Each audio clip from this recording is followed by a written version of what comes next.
ভালোবাসো না সবাই কি তোমাকে দয়ায় হিরে মানিক তো না আমি শুধু তোমায় সুন্দর একটি ব্লগ নিয়ে আসলাম। আমার বাড়ির পাশে এই জায়গাটি এত সুন্দর জায়গা, পরিবেশ, লোভ সামলাতে পারলাম না, তাই চিন্তা করলাম একটু কন্টেন্টটা বা মানে ভিডিওটা তৈরি করি বা ব্লগ তৈরি করি, যেটাই বলেন না কেন। এই যে একটা ছাগল, এটা কিন্তু আমি নিজে হাতে লালন পালন করি। আমার খুব শখ। আসলে শহরের মধ্যে ছাগলগুলো পালা খুব কষ্টসাধ্য হয়ে যায়, এরকম ঘাস খাওয়ার কোনো ব্যবস্থা থাকে না। কিন্তু আমার এই বাড়ির পিছনে একটু এই আগাছাগুলি রয়েছে, ডেকি শাকের মতো, এগুলি খাচ্ছে। দেখেন কত মশা লেগেছে ছাগলটাকে, আহারে। যেন ছাগলটাকে মশা না খায় তার জন্য আমি আগুনের ব্যবস্থাও করেছি। এখানে অনেক কিছু ঔষধি গাছ রয়েছে। যদি আমি গাছ সম্বন্ধে অতটা অভিজ্ঞতা নেই, কিন্তু অনেক কবিরাজরা এসে এখানে এই গাছগুলো নিয়ে যায়। এই যে দেখতে পাচ্ছেন এখানে কি সুন্দর একটা মানে ফুল, এই ফুলটির নাম কি বলে আপনারাই বলতে পারবেন।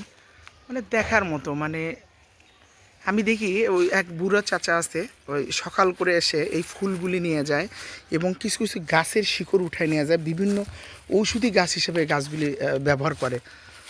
আমাদের বাড়ির চতুর্পাশে এই ধরনের জঙ্গলগুলি একসময় খুব দেখা যেত, কিন্তু এখানে শুধু এতটুকু জায়গার মধ্যে আছে। দেখেন বাইরে কিন্তু সব দালান কোঠা, 2 তলা 3 তলা করে বাড়ি রয়েছে। এখানে কি সুন্দর একটা জায়গা। আমি যদি আরও একটু সামনে গিয়ে দেখাই, এই যে এটা হচ্ছে আমাদের পলাশপাড়া প্রাইমারি স্কুল মাঠ। এই মাঠের পাশে এই জমিটাতে কিন্তু প্রচুর মাছ থাকে। পানি শুকিয়ে গেছে, শীতকালের একটা টান পড়ে গেছে ইতিমধ্যে। ডিসেম্বরের আজকে 4 তারিখ। এই যে আমাদের মসজিদ, পলাশপাড়া স্কুল জামে মসজিদ, মসজিদটা অপরূপ সুন্দর। আর এই যে আমার চাচা এই বিল্ডিংটা সম্পূর্ণ করতে পারেনি, তার আগে চাচা পৃথিবী থেকে চলে গেছে। আসলে আমিও যাব, আপনিও যাবেন, কখন যাবেন বলা বড় মুশকিল। তার এই কাজটি আর করতে পারিনি, সেটা জঙ্গল দিয়ে ভরে গেছে। আমি এখন ওই আমার বাড়ির পিছন দিকে জঙ্গলের পাশ থেকে আসলাম সরকারি প্রাথমিক বিদ্যালয় মাঠে, মানে আমাদের পলাশপাড়া প্রাইমারি স্কুল মাঠে। এই পলাশপাড়া প্রাইমারি স্কুলটাতে আমি নিজেও পড়াশোনা করেছি, আমার বাবা করেছে, আমার বড়ব্বা করেছে, এখন আমার ছেলে মেয়ে করছে। আর এটা হচ্ছে পলাশপাড়া স্কুল জামে মসজিদ। বাচ্চা কাচ্চার ফাইনাল পরীক্ষা চলছে, ওখানে একটা প্যানা দেওয়া রয়েছে যে সর্বসাধারণের প্রবেশ নিষিদ্ধ। গুড ডিসিশান একটা, এই প্যানাটা দেওয়ার কারণে পরীক্ষা চলছে, হয়তো বা এই মুহূর্তে পরীক্ষায় বিরতি চলছে, ওই জন্য বাচ্চা কাচ্চা খেলছে। আর এই দিকে এক সাইডে বাচ্চারা খেলছে। এই স্কুল মাঠের সম্মুখে রয়েছে একটি পুকুর। এই পুকুরে আমার ছোটো ভাই মাছ ছেড়েছে। কি সুন্দর গাছগুলি, আসলে এখন গাছ দেখাই যায় না। এটি ছিল আমাদের ক্লাব, খুব নামি দামি একটা ক্লাব ছিল। আজকে কাল পরিবর্তনে ক্লাবটি অবহেলিত, আমিও আর খোঁজ টোজ নেই না। এই ক্লাবটির নাম ছিল সূর্য সৈনিক কচিকাচার মেলা। গাইবান্ধার মধ্যে খুব সুনাম অর্জন করেছিল, যে কোনো খেলাধুলায় আমরা এই ক্লাব থেকে এত সুনাম অর্জন করেছিলাম।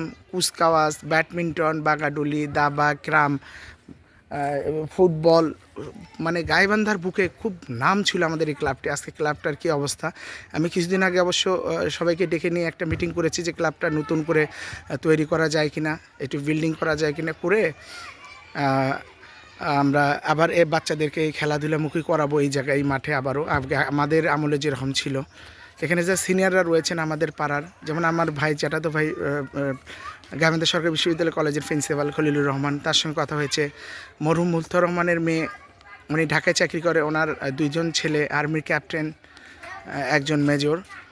সেই আপার সঙ্গেও কথা বলেছি যে সবাই যদি একটু অনুদান দেন, আমার এই ভিডিওটা যদি আমাদের পাড়ার কেউ দেখে থাকেন, কোনো শুভাকাঙ্ক্ষী বা এই ক্লাবের যদি কেউ কোনো সদস্য হয়ে থাকেন, আমার সঙ্গে যোগাযোগ করবেন।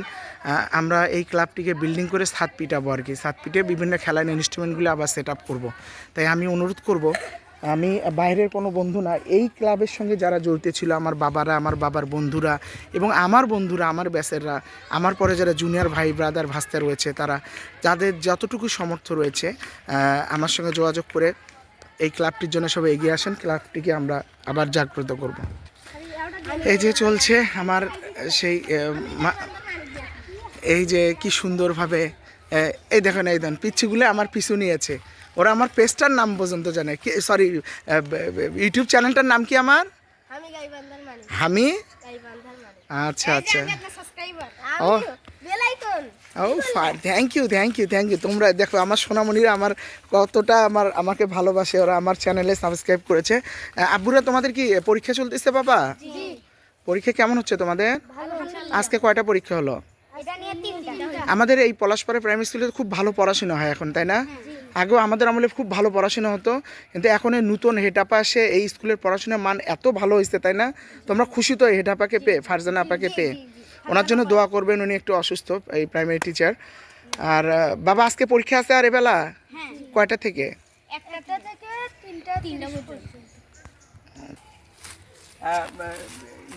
যে আমাদের এই সোনামণি ভাই ভাস্তারা এই প্রাইমারি স্কুলে পড়াশোনা করছে। একটা সময় আমরা এরকম ছোট ছিলাম, এইভাবে পড়াশোনা করছি। বাবা এদিকে আসো, আমরাও একসময় পড়াশোনা করছি এই প্রাইমারি স্কুলে। আমার বাবা করছে, আমার জ্যাঠা করছে, মানে আমার বড় আব্বা যে ছিল, আমার বাবা তো মারাই গেছে, তারা স্টুডেন্ট ছিল, আমি ছিলাম, আমার ছোট ভাইরা ছিল, ভাই ভাস্তারা ছিল। এখন এই যে এই ভাষায় ভাস্তার বিভিন্ন জায়গা থেকে এরা পড়াশোনা করতে আসছে। তাহলে তোমাদের প্রাইমারি স্কুলটা ভালো। তাহলে আর আমার এই যে চ্যানেলটি রয়েছে আমি গাইবান্ধার মানিক, সবাই এটার জন্য কি সবাই সাবস্ক্রাইব করতে বললো সবাইকে? সবাইকে দাওয়াত দাও আমার চ্যানেলে, বলো না আমার চ্যানেলে সবাই যেন সাবস্ক্রাইব করে যদি ভিডিওটি ভালো লাগে, কেমন? আমার অনেক আরো সোনামণিরা এসেছে। তোমরা আমার ভিডিওগুলো দেখো তো? আচ্ছা, যদি ভিডিও দেখো, কে গান যেন একটা গান বলো তো একজন। গাইস, এখন আমরা এই সোনামণিদের যেহেতু পরীক্ষার বিরতি চলছে, এই ছোট্ট সোনামণি আমাদের একটা গান শোনাবে। কি নাম তোমার? তুমি কোন ক্লাসে পড়ো বাবা? আচ্ছা, মিহাম এখন আমাদের একটা গান শোনাবে, তোমরা তার গানের সঙ্গে সঙ্গে আস্তে আস্তে তালি দিবা। ওকে, শুরু করো।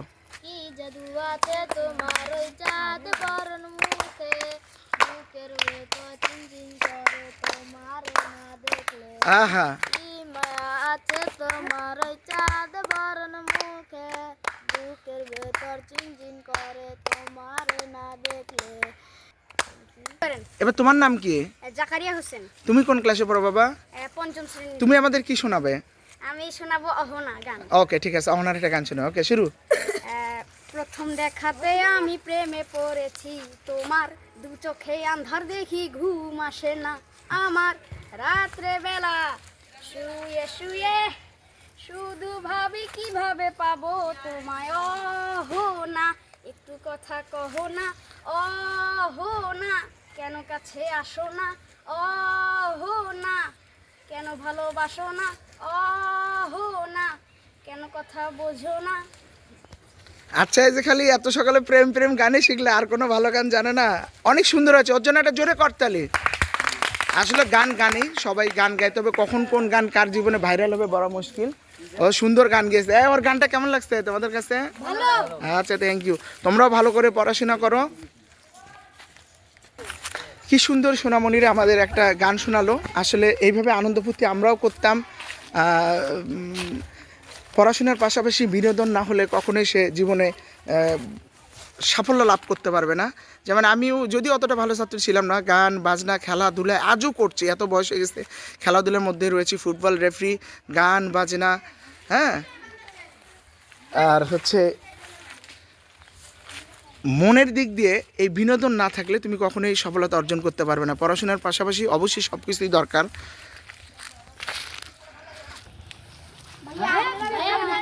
আচ্ছা, ঠিক আছে, ওরা একটা গান শুনতে চাইছে, যেহেতু আমি নিজেও গান বাজনা করি, তবে আমি একটা সিনেমার ছোট মনিদের নিয়ে একটা গান শোনাবো। ঠিক আছে, তোমরা হাসতে হাসতে আমার সঙ্গে হাততে দিবে।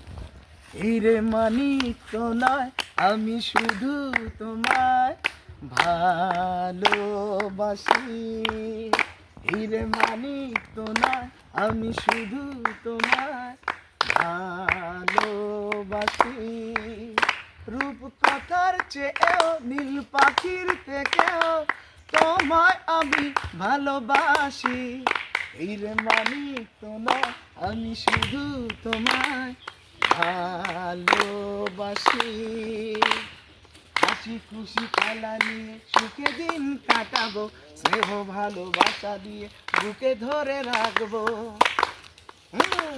হাসি খুশি খেলা নিয়ে সুখে দিন কাটাবো, স্নেহ ভালোবাসা দিয়ে বুকে ধরে রাখবো, ঘুম ঘুম রাত্রি আসবে যাবে, নতুন ভোরের দেখা জীবন পাবে, তোমায় কি তুমকে দাঁড়ায় এই রে মানিক তো নয় আমি শুধু তোমায় ভালোবাসি। Dears, কেমন হচ্ছে গানটা? সবাই তালি দাও। আপনাদের জন্য গানটি ছিল, গাইলাম। এবং আমার চ্যানেলটিতে সবাই সাবস্ক্রাইব করবেন এই আশা এবং প্রত্যাশা নিয়ে বিদায় নিচ্ছি আজকে। দেখা হবে পরের কোনো ব্লকে। আসসালামু আলাইকুম।